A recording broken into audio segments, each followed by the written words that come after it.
আল্লাহ, আজকে একটা বড় মাছ হয়েছে। আল্লাহ আল্লাহ, মেলা দিন আমার ছেলে মেয়ে নাতিপুতি ওরা খাতে পারে না। আজকে আল্লাহ তুমি তুমি একটা খুব বড় মাছ দিয়েছ আল্লাহ। আরে মুরব্বি তো হেভি বড় মাছ পেয়েছে, তারা কাকার কাছে এখনই করতে হবে। চল চল। আজ আর মাছ ধরবো না, আল্লাহ যথেষ্ট দিয়েছে। এই নিয়েই আমি বাড়ি চলে যাই। আল্লাহর কাছে লাখো শুক্রিয়া। কাকা কাকা, এক লোক গাঙেতে বিরাট বড় একটা ভুস মাছ ধরেছে, আর গাঙের মাছ কিন্তু হেভি স্বাদ। কি বললি?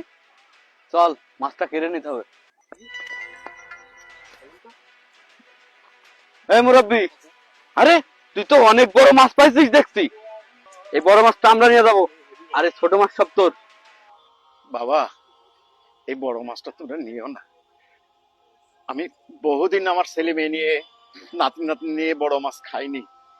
আজকে বড় মাছটা পাইছি, তুমি নিও না বাবা। আমি আমি তোমার হাতে ধরে বলছি বাবা, না না, তুমি বড়। এই মুরব্বি, ওই ছোট মাছগুলা পাইছিস, এইগুলা নিয়ে তুই তোর পরিবারের সাথে খাবি। এই বড় মাছ আমরা খাবো। নদীর মাছ শুনেছি খুব স্বাদ হয়, আর আজকে এত বড় মাছ পাইছিস, এটা তো আমি খাবোই। এই চল সব, এটা আমি খাবো। আল্লাহ, অনেকদিন পর একটা বড় মাছ পাইলাম, তাওরা কেড়ে নিয়ে গেল। আল্লাহ আল্লাহ, তুমি এর বিচার করো। আল্লাহ, তুমি এর বিচার করো। তোমরা তাহলে এখানে দাঁড়াও, তোমাদের ভাবি তো বাড়ি নাই, মাছটা আমি কেটে দিয়ে আসি।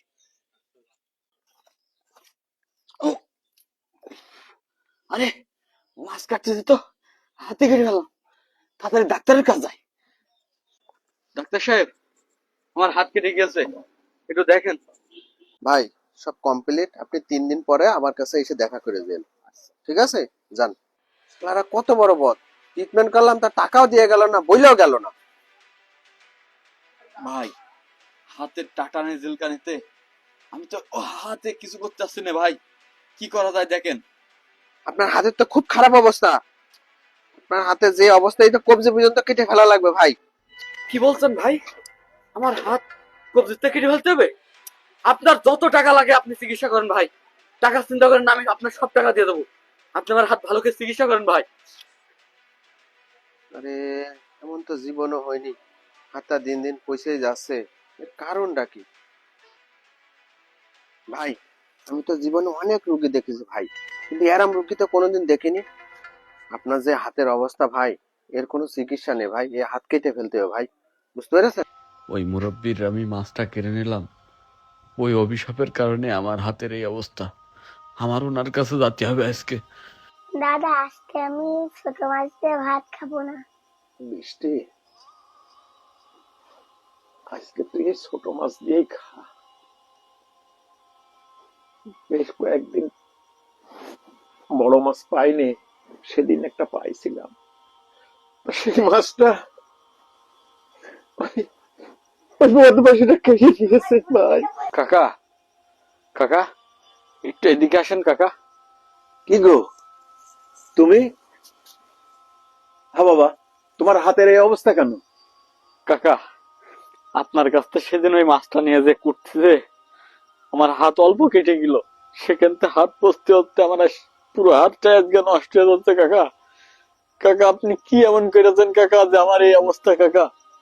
দেখো বাপ, আমি তো তোমার কোনো অভিশাপ দিইনি, কোনো বদদোয়াও করিনি।